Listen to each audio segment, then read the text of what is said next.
Okay, welcome to another episode of Omega's Den of Randomness. Today I'm going to talk about a controversial subject, racism. And I'm not going to be talking about hands up, I can't breathe, don't tase me bro racism. I'm going to be talking about,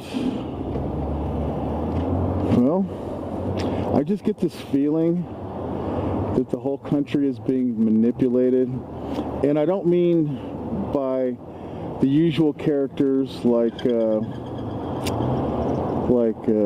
Reverend Al Sharpton. Some of the things that are said on talk radio. I just get the feeling that it's much worse, much more insidious. I saw a story, and I don't bing, because it's MSN, and I think MSN has a hardcore political agenda, and but the wife uses that on her, her browser, Internet Explorer, whatever. And I saw this story, and it was about a young man, this 70 years ago, was executed, youngest in, I believe it was North Carolina, might have been Virginia. It was over there someplace. I'm fogging up, just a second. And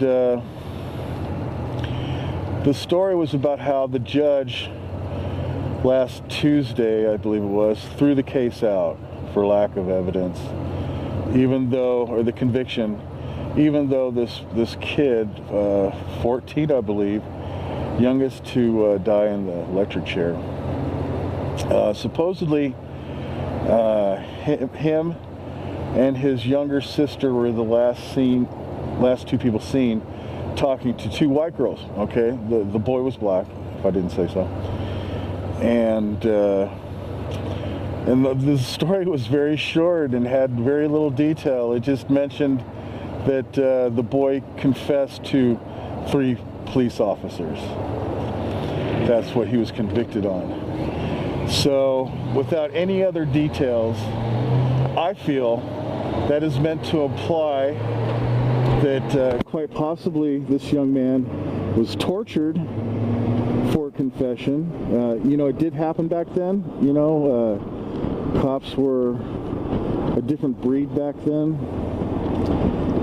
But it was completely devoid of details, this story. And that was it. It just said convicted by the confession obtained by 3 police officers. Well, back then, 70 years ago, I think we know what color the police officers were. And supposedly this boy had killed these 2 young white girls, 12 and 9 maybe. But that's all besides the point. The way it was presented, I feel, was to inflame and nothing else. Especially in this time of perceived police brutality. I say perceived because I was not there at any of these situations that they rub our noses in on the news. It seemed to have so many people upset.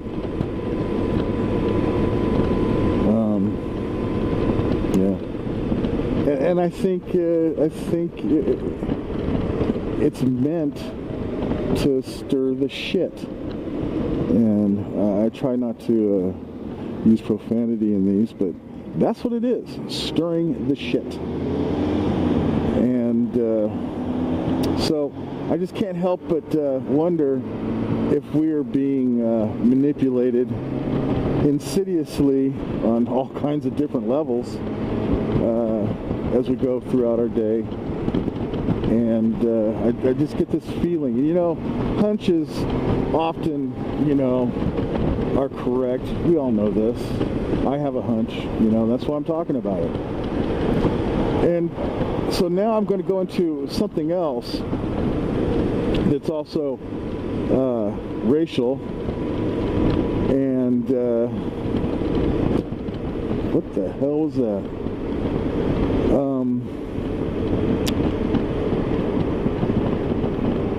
Yeah, something else that's racial. The comments on YouTube.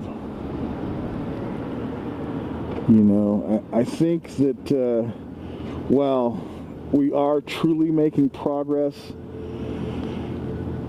on the outside, on racism, I think we're doing pretty good. I know lots of people would disagree. But what really kind of just amazes me, and I have to talk about it, because I just realized, boom, like a brick in the face, there's two kinds of racism going on. There is public racism, or a lack of it with most people, and then there's private racism, especially when hidden behind the anonymity of something like YouTube, or the comments under news stories on your web browser. If it's set up to where you have news that comes across when you log on to the internet. You read the story, and down at the bottom the comments start. And man, it doesn't matter what they're talking about anymore. You can be talking about the color of the sky, and boom, racism just erupts. High gas prices, racism. It doesn't matter what the story is. It always devolves into racism. And now you see, on those situations, unless the story is linked to like Facebook, which I don't do anymore, there's just names, okay? Usernames next to the comments. Some of the stories are linked to Facebook, and you see people's pictures. And with that, along with YouTube, people post their pictures, on their YouTube accounts. And I look at these people, and the filthy racism. I mean, black people that look just normal people. White people that look just like normal people. Asians that look like normal people. Mexicans, you name it. Middle Easterners. Their pictures, they look absolutely normal. Like, all of these folks look like the person, if you ask them to hand you a can of corn at the supermarket, they would do it politely and with a smile. And then I see what's being written in the comments section. And YouTube is even worse than the news stories. The comments to videos. Just about anything, any subject can devolve into racism. I can't remember what the video was. It had nothing to do with racism, but I read 2 rants between 2 people that spanned 4 weeks. 2 females. I mean, not that that has anything to do with it, but between a white female and a black female. And it was like watching a train wreck, I sat there for, 40 minutes reading these comments. And it's just pretty shocking.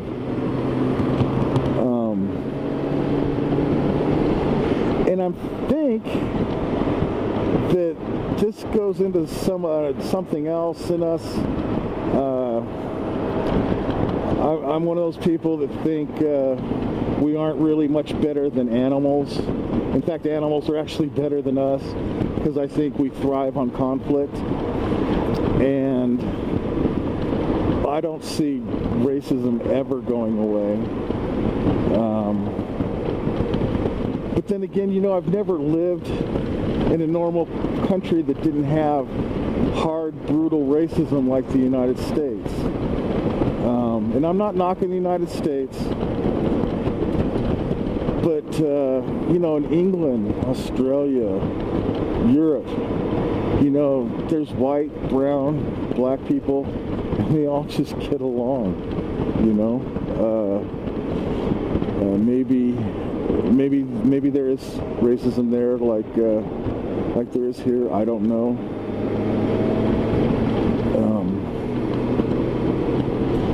I think over in Europe, like in places like England, I think it's like a class stuff. I'm Irish myself, and I know Brits and the Irish they don't really get along well, and whatever. But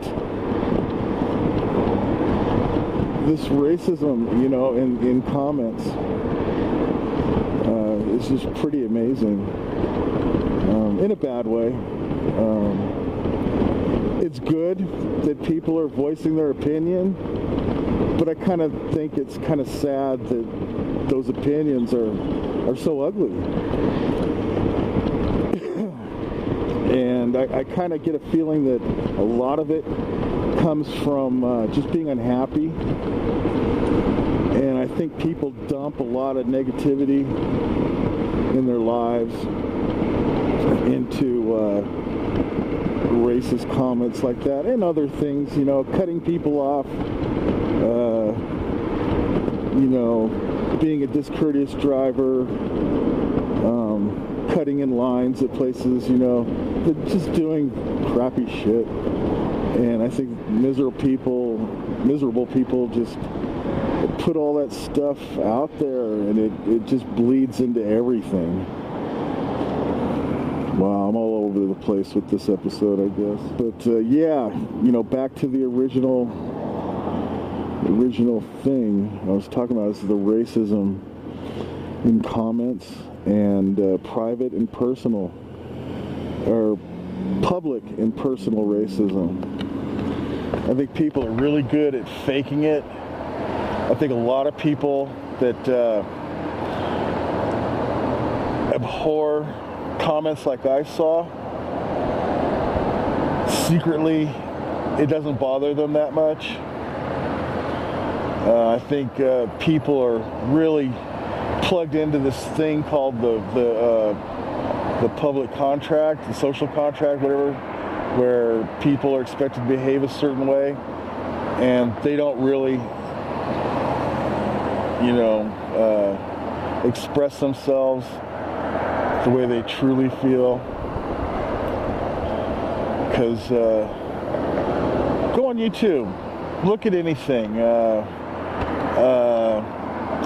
try to find something that you would think there'd be racist talk about. Black girl falls off moped, okay? That might have been the one that went on for a month.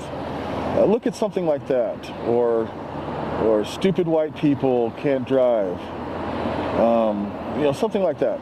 And look at the comments, and look at the pictures next to the comments. These people look so normal. Some of them don't, of course, you know, but it's just really weird how some of them look so normal. The kind of folks you wouldn't expect to be racist. And I'm talking white people, black people, Latino, Asian, whatever. Look at their profile pics. They look so normal. And yeah, and that's what's coming out of their mouth onto their keyboard. So that's my episode on racism. I might touch on this subject again sometime, but thanks for watching and listening, and come again. All right, thanks. See you later.